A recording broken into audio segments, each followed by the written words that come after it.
You're listening to Wordslinger Podcast, episode 109, Rocketing Writer Success with Dave Chesson. This episode of the Wordslinger Podcast is brought to you by the audiobook edition of Quelo Medallion. You can find Quelo Medallion on Audible and use your Audible credit, or get Quelo Medallion for free when you go to audibletrial.com/wordslinger. It's the Wordslinger Podcast, where story matters. Build your brand, write your book, redefine who you are. It's all about the story here. What's yours? Now, here's the guy who invented pants optional, Kevin Tomlinson, the Wordslinger. Wordslinger. Heyo, this is Kevin Tomlinson, the Wordslinger, and I am very happy to be here this morning. It's a kind of overcast day here in the Houston, Texas area, the Pearland, Texas area, actually. If you're familiar with Pearland at all, give me a shout out. We've spent a lot of time here recently, and I kind of digging it. It was never on our radar before. We lived in Sugar Land. We're going through all the lands in Texas. So we're now on Pearland. Don't know if there's a pear tree anywhere around.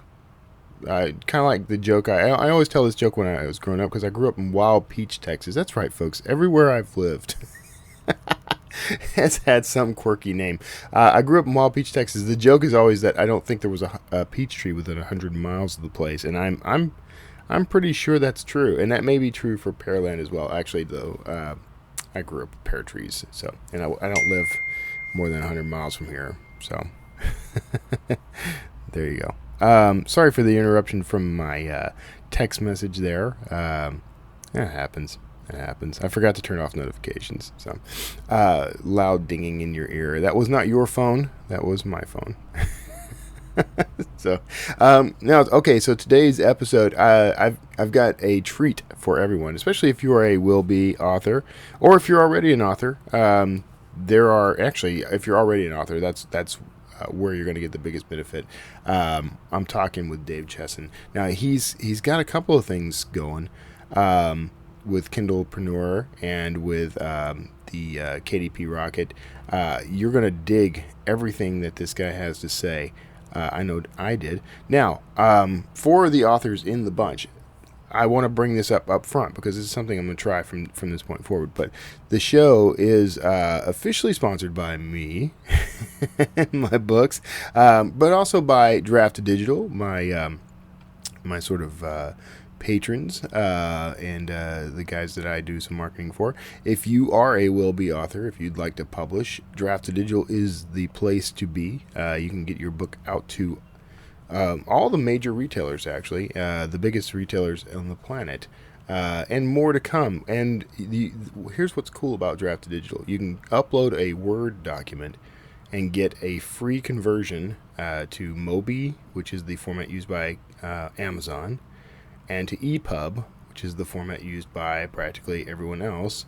You can even get a PDF of your book. Now, here's the thing. Those things are free, meaning you don't have to use Draft Digital in order to benefit from those. You can actually download those, give them to people as advanced reader copies, or ARCs, as we say in the industry lingo, or put them behind a paywall on your own site. Charge people to download them, use them as funnel freebies. In other words, give them out to people who sign up on your mailing list, that sort of thing. So Draft Digital is really a cool tool out there that's absolutely free for the authors to use. Now, if you do distribute through us, we take a 10% cut of the royalty, and that's it. That's the only way we ever make any money. So everything else we do is free, including universal book links, which is something I think is awesomely cool. It's one of the first tools that we introduced when they brought me on as the face of the company. And if you want to see them in action, go to my site. Now, this is some self-promotion, okay? But go to my site, kevintomlinson.com/books. You can see everything there is linked through a single link. So a single link per book. So you click on that one link, and your readers can buy your book from whatever bookstore they prefer online. Whether it's connected directly to Draft Digital or not, every bookstore where your book appears online can be made available to your readers in one click. So, pretty cool tool. Now, that said, today's guest, I'm going to try a little experiment here. We're going to sponsor the show, quote unquote, with an affiliate link from today's guest. Now, I'm going to put that link on the show notes because it's kind of a wieldy link to read off. But I can't do it. I'm gonna have to use a shortener. In fact, let me pause and unpause. Now, through the magic of editing, I present to you a much shorter, much easier to remember link. If you will go to bit.ly, that's bit.ly/KDP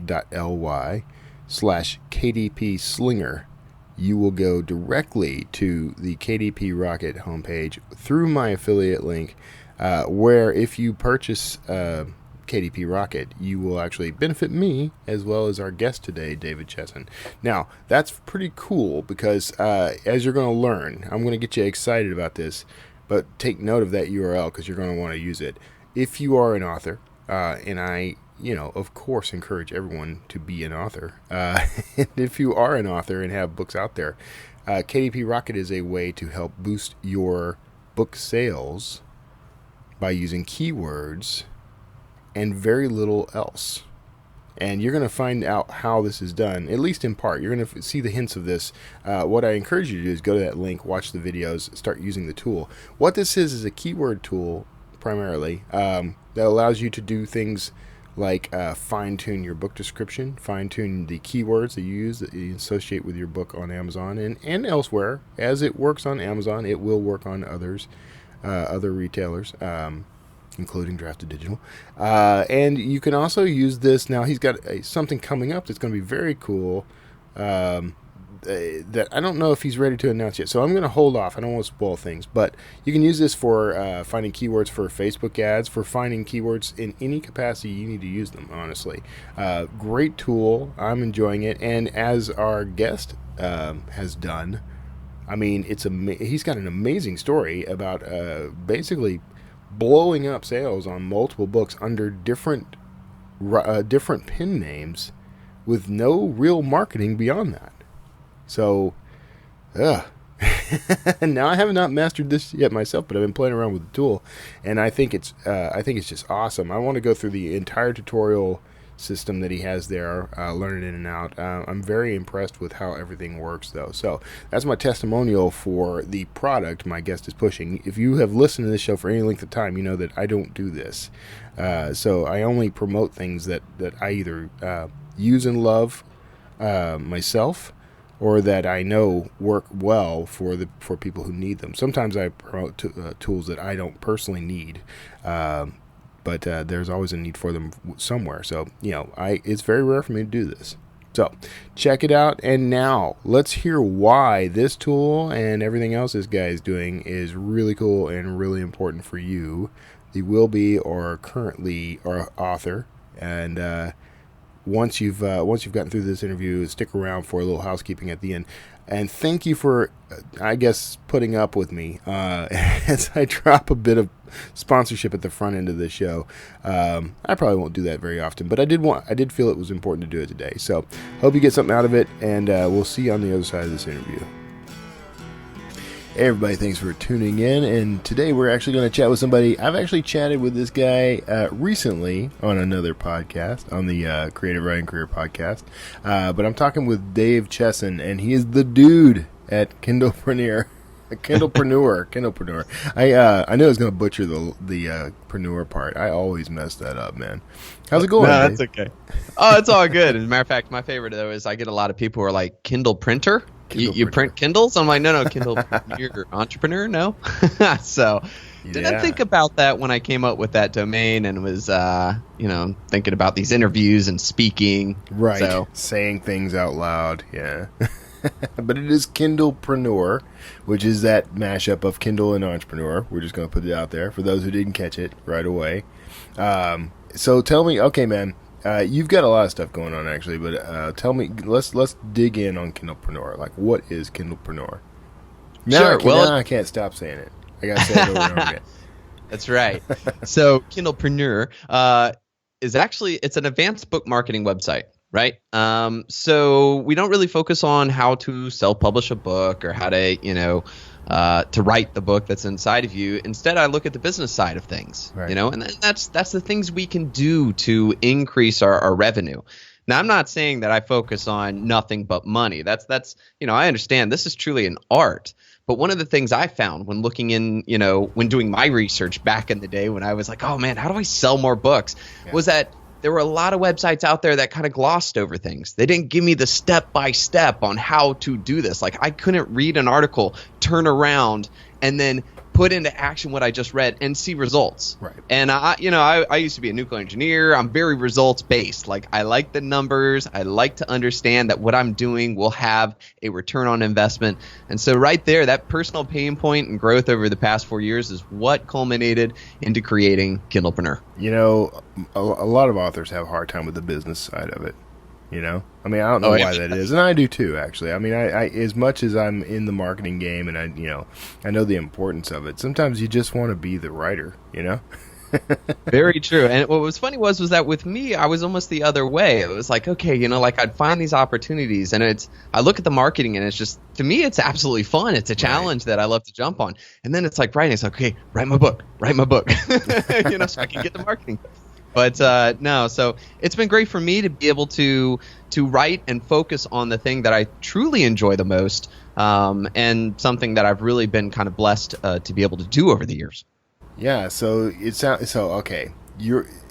There's those two components, right? There's the problem of I got to write the book, and the problem I got to market the book.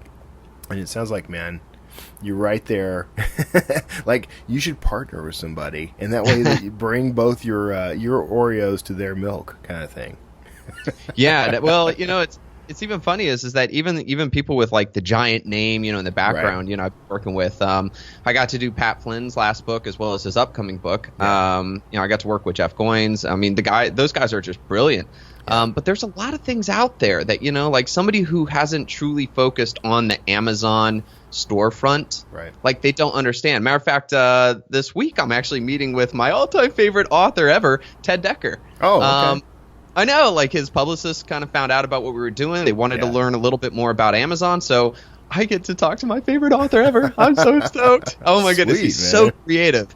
Yeah. And so, I mean, there's just so many opportunities that come from it. So I do get to work on those things. But more importantly, I spend all my time trying to create free content for people so that they can learn how to do it themselves. There's a lot of marketing services out there that will say, hey, pay us $10,000 and we will sell your book for you. But what they're really doing is that they're going to then kind of pass your information off to a system that they've pre-created. And you treat any book like a system, and you're not going to see the results that you're truly hoping for. Right. I believe the best marketer out there is you, the writer, because you know what you've done, you know the potential, and you care about it. Whereas a lot of these companies, it's not so. And I'll even add into it, too, those who are looking to be published. You're going to find out that when you talk to a publishing company or you sign that contract, you're all excited. The next thing that they're going to ask you is, great, so how do you intend to sell these books? Right, exactly that. Yeah. So regardless whether you're published or self-published, whether you've got a big list or not, there's so much out there that can help you to sell your books. Yeah, that's the thing that gets me when I see these articles, like in the HuffPost or something, and they're always inflammatory, right? Like, I'll never, ever, ever do self-publishing because it all sucks. And it's this notion that they don't want to be marketers. They don't want to take on any of the marketing, and they don't want it to be a business. It's an art, It really, art with direction is marketing. Yeah. So, it's not too far off, and it's not trying to say, okay, great, put on your author hat. Okay, now put on your greasy car salesman hat. The truth is that I look at it that every true author truly wants their voice to be heard. They have a great story. They have a meaning. They have a purpose. But without being able to get your book out there, no one's going to hear it. And I think as an author, it is your responsibility to get it out there, to either affect that life that you're looking to change because of an experience you had, to write that fiction that drives someone to the next level, of book reading ecstasy, and to tell the story that you have. Yeah. And without marketing, it's just not going to happen. One of my favorite examples of this is J.K. Rowling. Yeah. She wrote the biggest money-making book ever. I mean, in history, right? We're talking billions and billions of dollars here for the whole Harry Potter industry. Right. And she was rejected by 36 plus editors. They had the golden goose lay on their desk. Yeah. And they just brushed it aside. Right. And luckily, it came down to the fact that her agent, one of the editors owed her agent a favor, and he called in the favor. And that editor didn't even read it still. He passed it off to his 12-year-old niece and said, "Here, you check it out." She came back 24 hours later and was like, "When's the next book coming out?" He was like, "Oh, whoa, I better read this." So hilarious. even with the best book, you may run into roadblocks, and you got to be prepared to take that next step to get it discovered, to get it in front of the right person, or else otherwise you could be that perfect author, that next J.K. Rowling, but without the success. Right. Yeah. I mean, it's without that component, it's basically just really good fan fiction or something. Like it's not going anywhere. Yeah, it's a really good journal entry. Yeah, a really long 350-page journal entry. Yeah, by the way, that's a similar story to Tolkien. Only in that the kid of the publisher was the first one to read The Hobbit and recommend it and Nice. and get it published. So kids have been choosing the best books, haven't they? No kidding, right? That's the lesson there, everyone, is go for the kids. Go somehow get your book into the hands of the kids of the publishers. And that brings up a good point, by the way, because, we've talked about this before, but just in case my audience doesn't know, I mean, you're not just talking about nonfiction work here. Like, you're not talking about just Pat Flynn and the kind of stuff he's doing and those guys. You're talking about fiction as well, right? Right, yeah. I like I said, I'm meeting up with Ted Decker, who's a New York Times best-selling Christian horror thriller writer. Yeah. Talk about a combination. So yeah, absolutely, across the board. Yeah, he's a hero of mine. I want to be a little more like him when I grow older, we'll say. I'll tell him you said hi. Dude, yeah, definitely do, man. Tell him if he ever wants a spot on the Word Slinger podcast, he's got it. Got it. So you're okay. Now you have this. You have Kindle. I almost said entrepreneur. You have Kindlepreneur.com. You have other resources too, right? Yeah, so we also created a software called KDP Rocket. Right. And basically, we went through this whole system on how an author can go about trying to figure out if their book idea has a market on Amazon. Right. And what we mean by that is that, are there people on Amazon who are looking for your kind of book, the book that you're thinking about writing? Right. And the truth is that most of the time your initial idea is not going to be a successful one. But there are ways that you can start to kind of change or maybe niche down a little bit, and that you can find a hungry market that is looking for your book. Yeah. And this is really important for new authors because, I always tell people there's only two ways you can sell a book on Amazon. Either A, you write a book that Amazon has customers looking for, what we just talked about, or B, you have the marketing chops to be able to go find that awesome, market, that perfect market, find them somewhere else, grab them by the collar, and drag them to your book on Amazon. Right. And this is like, that can either be like having amazing Facebook ads, guru level tactic capability, or, you're some big name author, with a giant platform and huge email list where you can just send them to your book. Right. So for the new author who doesn't have those advanced tactic capabilities or huge name, when you're first starting off, it's important to look at Amazon and look at where there's an opportunity that you can kind of set yourself apart. So we have on Kindlepreneur, we have this article all about book idea validation. And if you just type it in Google, you'll be able to find it. And this article talks about exactly how you can validate your idea. But there's a lot of steps to it, a lot of numbers, and back in the day, I was using this huge Excel sheet, and it was taking me hours. Yeah. So instead of doing that, we created the software that does everything for you. You would start by typing in your book idea, and KDP Rocket would go through, and it would pull all of the Amazon suggestions and Google suggestions, so it creates this giant list of ideas like what you typed in, but others that they know have been typed in to Amazon and Google. And then it will immediately tell you how many books on average, how much money on average the top 5 books for that keyword make, Yeah. It'll tell you the number of people who typed that exact phrase into Amazon per month, and it will give you a competition score from 1 to 100. So you can quickly find out what the potential amount of money you can make from this book, how much interest there actually is, and whether or not it's too competitive. Yeah. And that right there, I think, is incredibly important for any author. And luckily, you don't have to be a nuclear engineer to crunch those numbers like we used to force people to do. So Right. Yeah, I would do no good at that. The number crunching stuff is kind of out of my league these days. Even though I have an engineering background, I was never all that great at the numbers. Isn't that weird? Well, I was a physics guy, but staying within the rules was always my problem. So I was like, all right, got it. But the other thing too is I have a lot of authors who tell me, "Hey, Dave, that sounds cool, but that just sounds like extra steps, right?" But what I tell people is that you got to think about your writing like a business. Hence the whole Kindle entrepreneur thing, right? Right. But every business I've ever seen always does market research before they decide to set up their new storefront, right? Even the greatest burger joint in the world, In-N-Out, totally not an argue, that's a fact. Okay, I think it's stated somewhere. Before they build an In-N-Out burger joint, they will go through and they will say, okay, we think we're going to write in this city, aka a genre. Mm-hmm. They look in the city and they say, okay, great. Where within this city can we get the most traffic, right? As in the most cars will pass by it. Okay, and then they'll look and they'll say, okay, well, what about the competitors? How many competitors are there? Okay, how much money are those competitors making? I mean, if these guys aren't making any money, why are we going to build a burger joint there? Right. So they do all this research, and they'll find the optimal place to put that storefront in that city.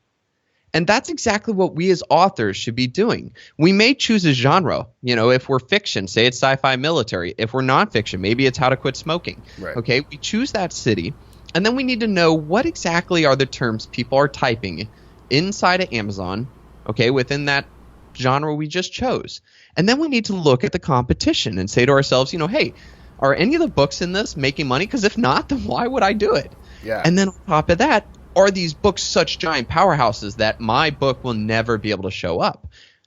So this is what every business out there does before they initiate, and we as authors should start to think about it that way too. Yeah, well, okay, so why do you think, because it's much more common for authors, especially indie authors, to go the other route, as if they try to do the thing that, a James Patterson could do because of the weight of his name. I mean, they go out, they write the book, and then they try to find the market. Why do you think they go that route instead of the way that works better? Well, a lot of it's because a lot of authors have this book inside of them, and the belief is either A, they just want to write it, and that's okay, or B, they're kind of falling into this belief of if you write it, they will come, Field of Dreams, Field of Books.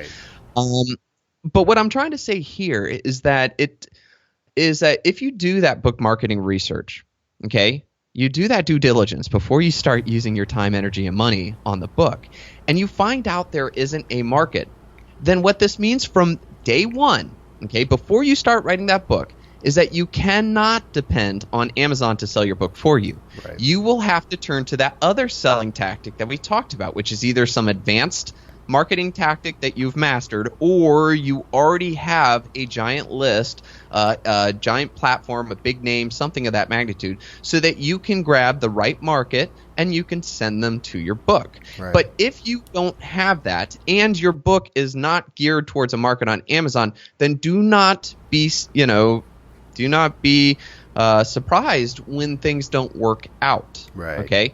Or as you start to write that book, start to plan your book marketing around something other than Amazon. Start to prepare Facebook. Start to prepare something else. So I believe that one crucial initial step not only kind of foretells what you're looking at, but should help you to structure your book marketing tactic as you move forward in the book.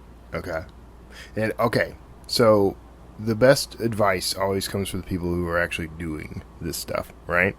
And you're actually in that category. And you told me something on Creative Writing Career that kind of popped my brain. But that you've never actually.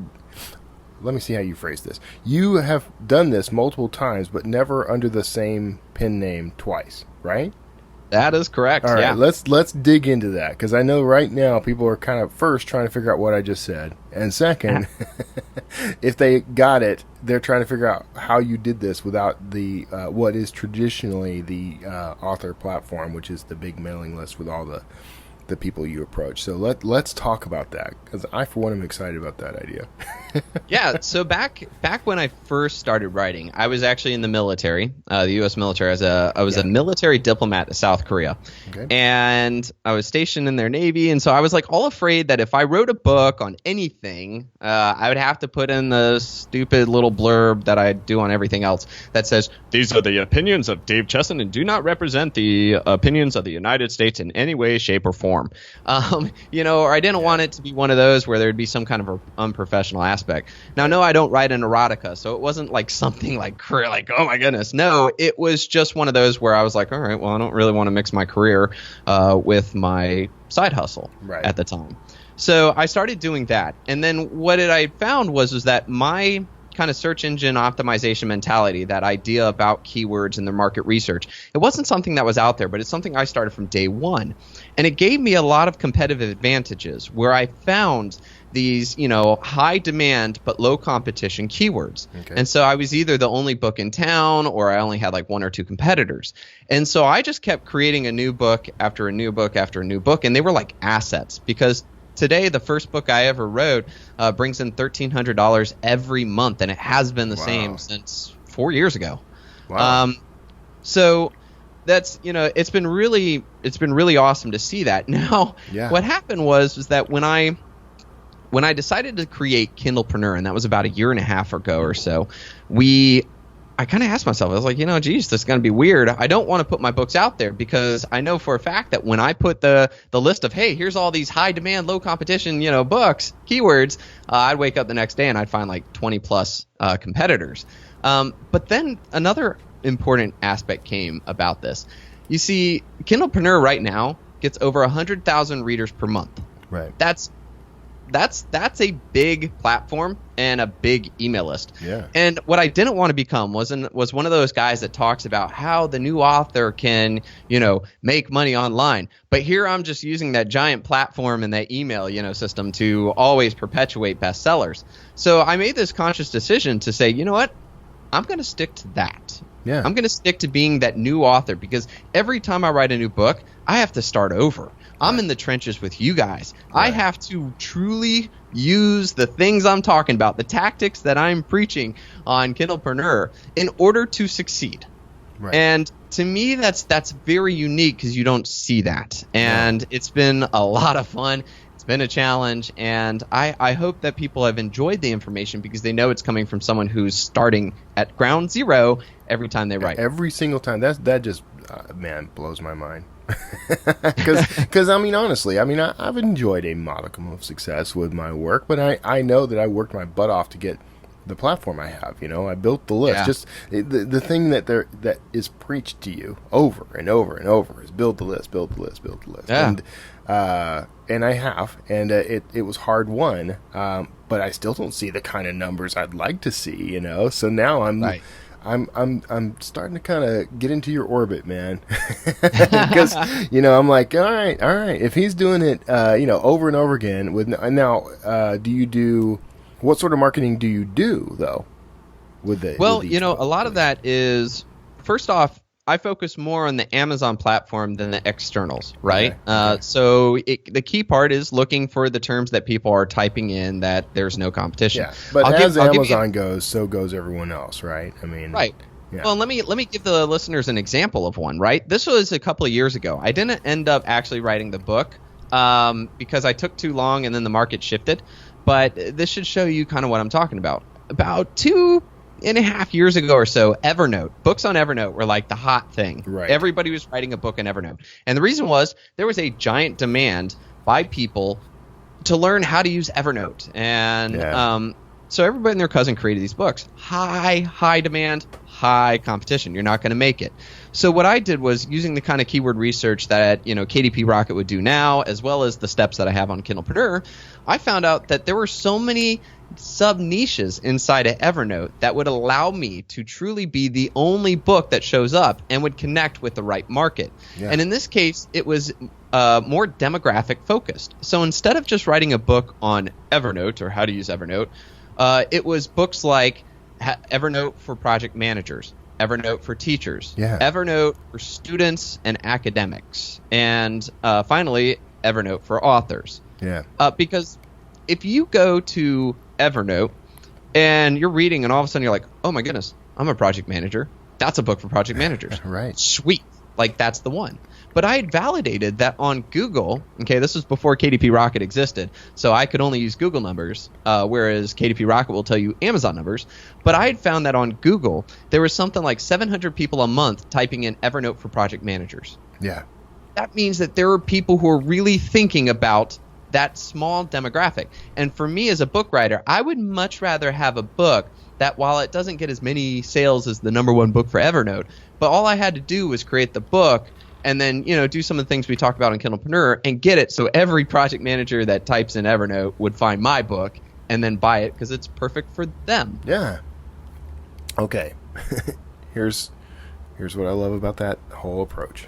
It's almost like outsourcing the marketing, or not the marketing, but the marketing research. Like it's somehow you've gotten the reader to tell you exactly what it is they want you to write about. Is that kind of the idea? Yeah. So that is it. That's just brilliant, man. Sometimes it's like I like to think of it like somebody saying, "Hey, why don't you get up there and give a speech?" Okay, cool. About what? I don't know. Just get up there and do whatever comes to heart. It's like, crap. Whereas, like, I'm going to have a much easier time if they're like, "Hey, Dave, get up there and give a speech on what? How to bake a cake." Right. Okay. Well, okay. Let me read up on that first. Even more so, though. You know what it is? It's rock soup. You know the story of rock soup?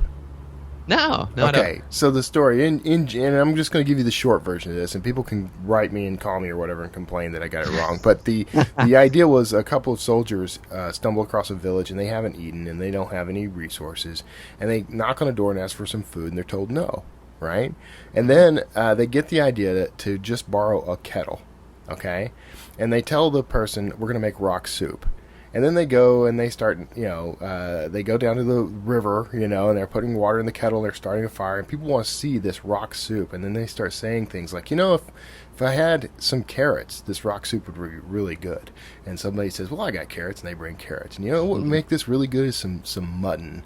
And they bring mutton, So they keep basically just letting the community bring what it is they want, and then they share the rock soup with everybody. That's what it is. See, and, to go a step further with that is that I find that doing the market research will help you to write a better book, too. Right. One of the things we found out was I was working with a certain author. I don't know if I have permission to use her name, so I won't say. But they were writing... A.K. Rowling. No. Go ahead. Right. Okay. John Doe. He was writing a book about, how to make money with art. Okay. Right? And in this case... he wrote this amazing book. It was more focused towards the psychological aspect, right? About looking at your art as something that is worth money and how that portrays. But we noticed that on Amazon, the number one market, the number one keyword that people are truly typing in, and it was making a lot of money too, was how to sell art online. Like the people that go to Amazon and type in something about art and money, they finish it with the online part. Right. So what we did was, instead of forcing the guy not to write what he wanted to, we said, look, I think you need to address this online part. You need to talk about that because that's what a market on Amazon wants. So knowing that people are thinking in that terms, we changed the book a little bit. We added some sections to really talk about locations and tactics on making money online. Right. And we also included it in the subtitle and title, so that everything was in sync with that whole how to make money online. So when somebody types in how to make money online, they see the cover, that looks like the right kind of book. Oh, the title, yep, the book description. Oh, it speaks to my pain points. Yeah. And now you have a much higher conversion. And him getting those extra sales from that was what will, and he hasn't published it yet, but it's coming. But, it's a much better situation right? Yeah, yeah. It is a much better, platform to stand on, knowing full well that you've addressed what readers want. Right. Yeah, that's pure marketing. I mean, that's exactly what you're supposed to be doing as a marketer. And think about how that probably is going to save them reviews too. I mean, how many people are going to read that book and be like, oh, this is what I was looking for, right? Instead of him not talking about making money online, but people buying it thinking that's what it's going to be about. You might have seen some 2 stars in there like, great book, but, I don't know how to apply this so that I can make money. Right. And so I think that truly giving people the right package of what they're looking for, you're going to see much better success, not just in sales, but in quality, and delivering the right message that people. Yeah, it's like qualifying sales leads. The people who come in are looking specifically for your product because you built it specifically for them. That's right. And it also helps with your marketing part too. Like, hey, when I did when I was looking to do the Evernote for project managers, I mean, it helped me to focus on what I should talk about, right? I had a demographic. I knew what their pain points were. I knew, I could do the research. If I were doing Facebook advertising, I would definitely know a lot more of the words that would make them stop dead in their tracks on Facebook and be like, whoa, wait, what was that? That's what I'm looking for. And click it and buy. Okay, I you know what's funny about this? This is not new. Like, the idea of this is not new. But for some reason, and I'm guilty of this too, we authors completely forget to apply this kind of thinking to book ideas. I mean, we just drop it. Why do you think that is? Oh, I have a definite answer for that one. So back about like 3 or 4 years ago, there was, I would call it like the Kindle Gold Rush, right? Yeah. There were a lot of people that were just kind of spouting about Kindle keywords. Find the right Kindle keyword, and you'll make thousands of dollars. And it became kind of like this sales pitchy thing, right? And so what was happening was that a lot of authors got in their minds that you do keyword research, like we've been talking about, but you do it after you wrote your book and you're looking for your 7 Kindle keywords. And then they would do the research, or they'd pay money for such and such, and they would choose these keywords that didn't exactly fit, but or they just came up with whatever and they threw it in there, and then they didn't see results, and it became a whole like, that person promised me thousands of dollars and I didn't get it, and yada yada. And so this caused a lot of negativity about it. Some authors see it as hacking the system. Some see it as urinating in the Amazon well where we all drink. Right. The thing about it, though, is that what I've tried to do is shift the mentality of authors from not thinking about keywords as the last step before you publish, but what you should do before you even start writing. Yeah. And instead of calling it this little magic bullet that solves everything, I'm calling it book marketing research, the way you should approach it. Look at the numbers, look at the data. Make a better book because of it. Yeah. And that is much better success. And so I'm really trying to change the way we look at it. It is not the magic bullet. It is the foundation that you start with. So and we're bumping up against time, and I don't want to keep you too long, but how does this apply though to the fiction author? Like, how are we going out and finding the right keywords or the right topic to write about when we know we want to write, say, a Harry Potter style fantasy book, or we know the type of book we want to write, but how does it apply to going out and doing this kind of research? So long as people go to Amazon.com and they type in whatever fiction book they're looking for, whatever words come to their mind, this tactic will always be a part of it. Okay. A key example that I can give just right off the top of my head, since I'm working on it myself, is that science fiction. If your keyword is science fiction, then you're totally hosed. You're not going to get anything out of it. Although there's gigantic demand for that word, there's 2 problems with it. A, super competitive. Mm-hmm. And B, people who type in science fiction into Amazon have no idea what they want to read. Right. Real sci-fi readers know exactly what kind of sci-fi they want to read. They know the words that come up to basically bring up the right books. So using like KDP Rocket or using this book marketing research, you'll find that you can dig further down and you can find the words that make a difference. You could go further and say science fiction military. But again, high demand, high competition still. You can go even further and do Space Marines. Demand, not as high, but definitely demand, and low competition. And now you have an opportunity to serve your book for the sci-fi military fans but get your foot in the door for something that will give you discoverability. That will just get your book naturally finding new customers. Right. And now it's up to your book cover and title and subtitle and description to further that, yes, this is, if you are a fan of Space Marines, this is the book for you. Yeah. And now you've got that discoverability. And if you don't deliver on a great book, well, no matter how awesome your research is, right. No matter how awesome your location is, your burger joint is going to fail, right? If it's got cockroaches and everything. So it's just one way for you to start. The same thing goes with, you were talking about like Harry Potter or whatever. The word wizard, right? You're never going to rank for that one. You're never going to show up for it. Right. But there are other words, and they have different meaning, and there's different opportunities, like mage, sorcerer, necromancer, blah, blah, blah. I can't even come up with them all. But a person that would type in mage has a certain idea of what they want. Doing your research, you may find that your book on some wizard type character, just by referring them as a mage and kind of targeting that, you'll have more success than targeting wizard. Right. That's true. Okay. All right. I can see how that could start working. I mean, it's not only about the topic. I mean, it could also help in fine-tuning the keywords themselves that people use to search for you, right? So when you're writing your description, when you're plugging in those like 5 or 7 keywords, I forget how many at this point, this will help you there as well, right? That's correct. Yeah. All right. Okay. Well, this is awesome. I'm kind of ashamed of myself for not having already jumped into this, man. Because I think what we do, we fool ourselves. I fool myself into thinking, I know what my readers want. I know what they're looking for. They've been reading me for a while now. So what I'm interested in, though, is the success you had without having to even have a list. I'm thinking, okay, I've got a list though. So what's going to happen when I can? And I'm sorry, my Apple Watch is not on mute. For some reason, I can't turn it off. But I'm thinking I've got a list. So what's going to happen when these powers are combined? Like, what sort of funky Captain Planet am I going to come up with? So I'm really excited to try that. So. That's a perfect system right there. And let me give you guys one quick little tip that I think is very important for you, especially if you have some readers that are going to buy your book. If you've got a target keyword in mind, okay, this one keyword where you really want to get your book to show up for it, right? And you have, say, 5 or 10 readers that are going to buy your book. Instead of sending them a link, say, here, click here and buy it, I highly recommend that you tell them, hey, can you go to Amazon, type in this particular term, find my book, and purchase it.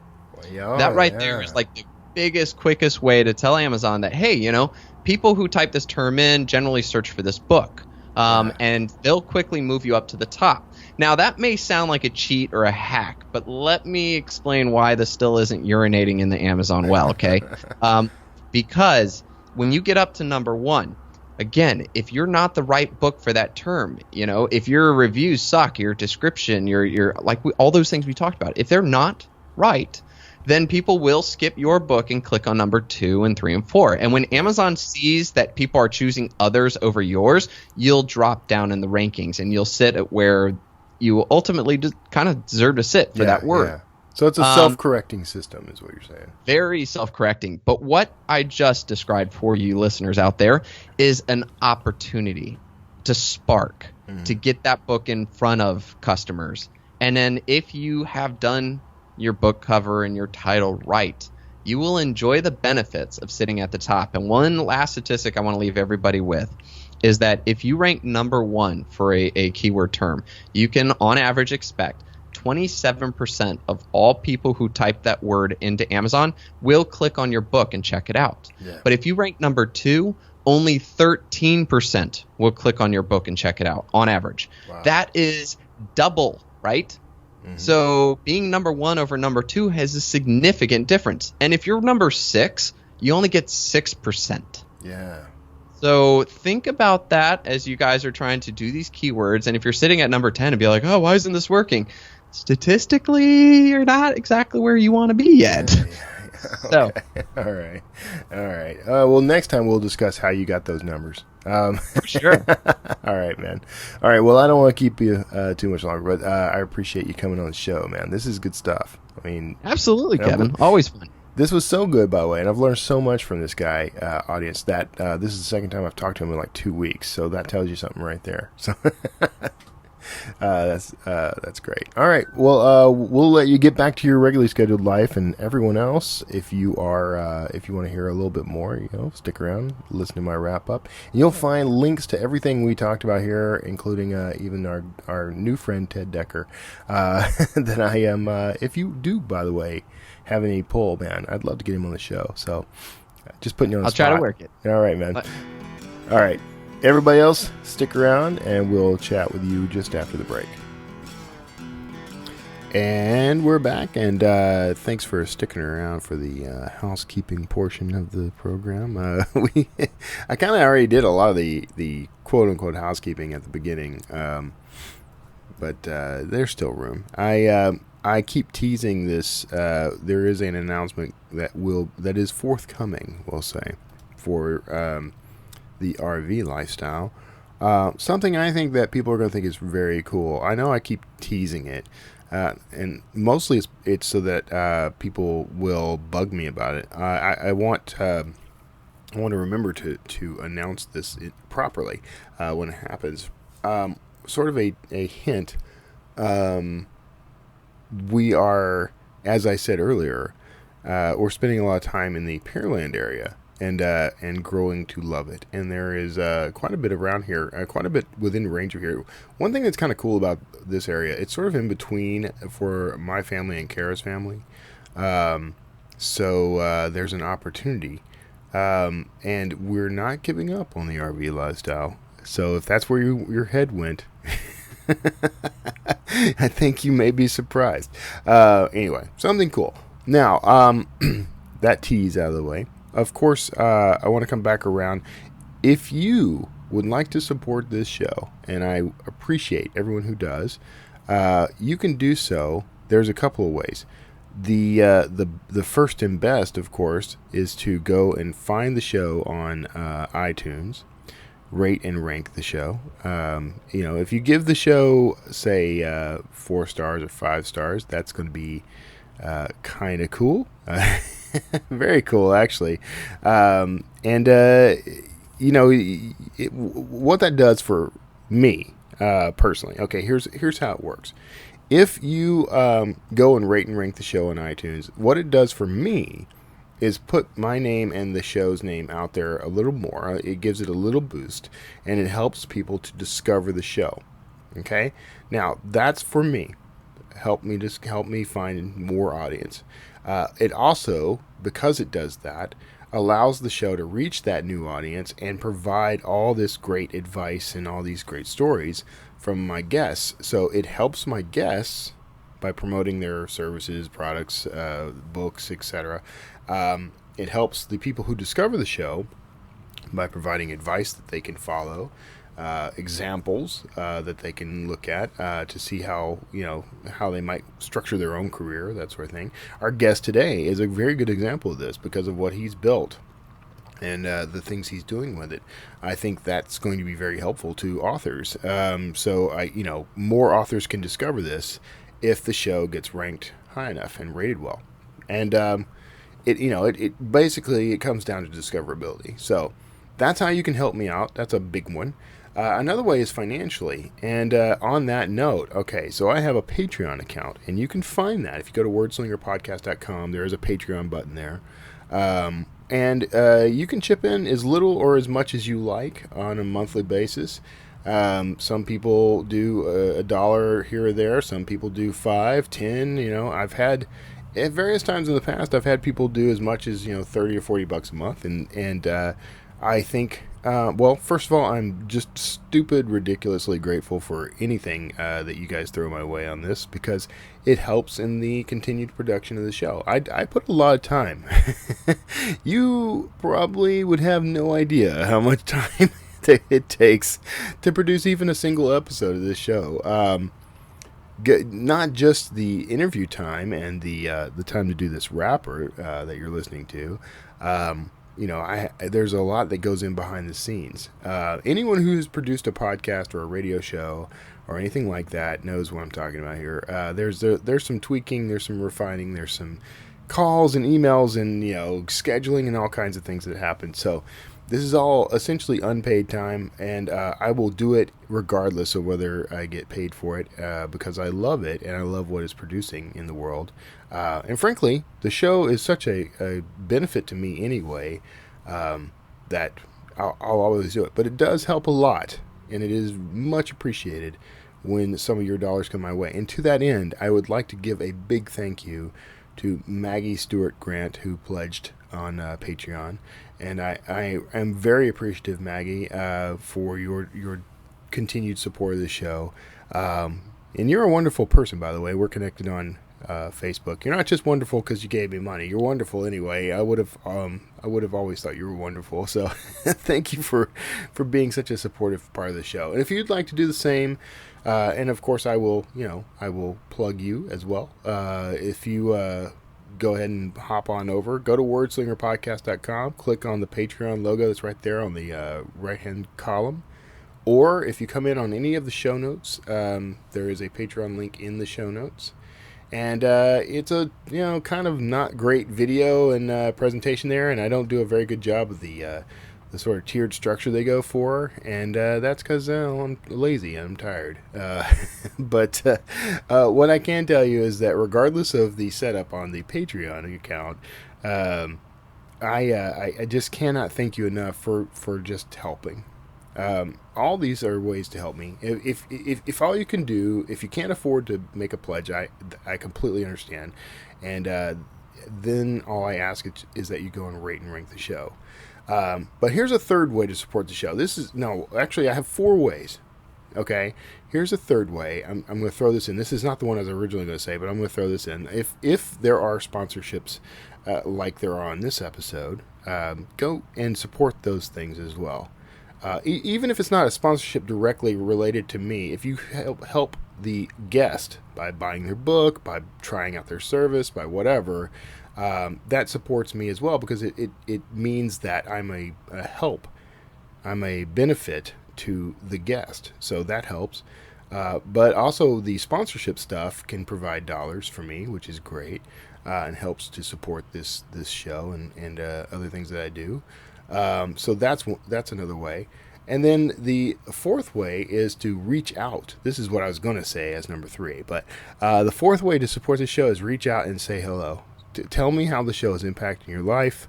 Tell me how, if you've gotten any sort of inspiration from a guest, from something I've said, from, anything that you've pulled from this show that has benefited your life in some way, benefited your life, your relationships, your career, anything that's been good in your life as a result of this show.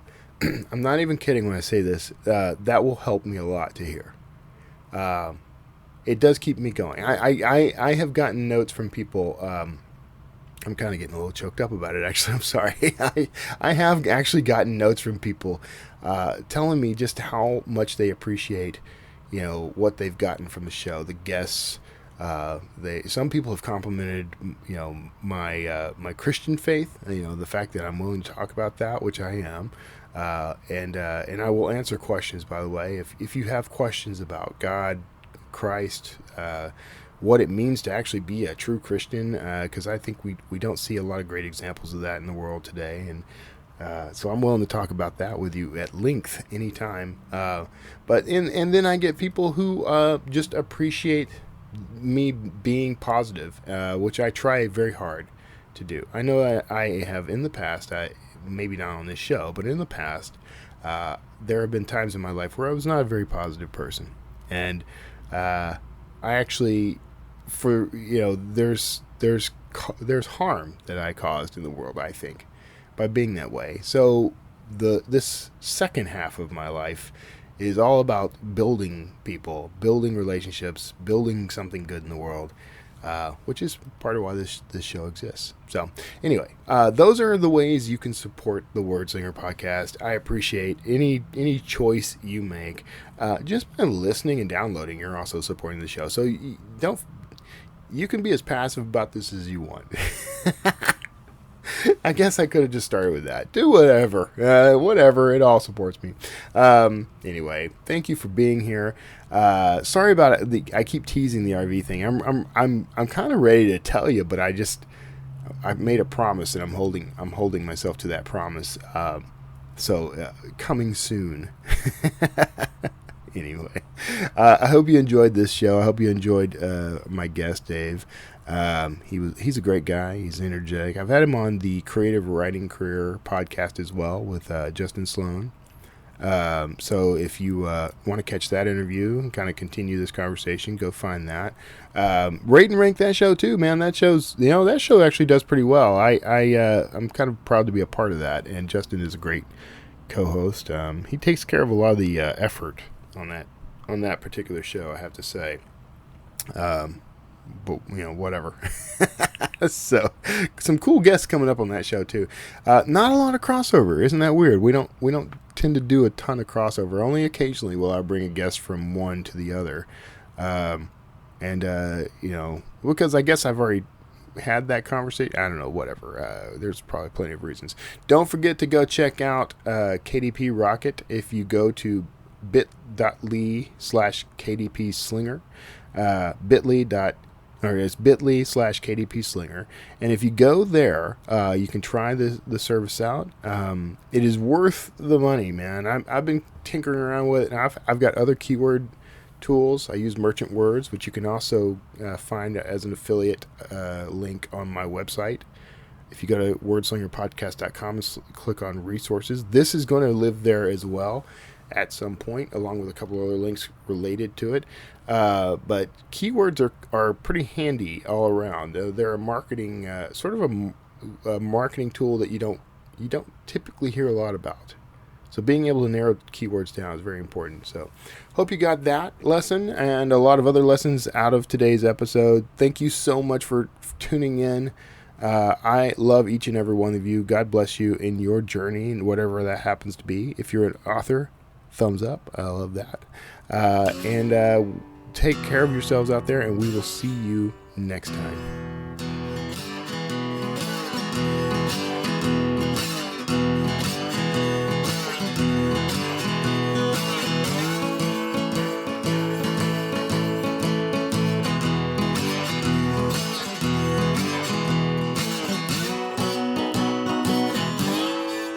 Word Slinger.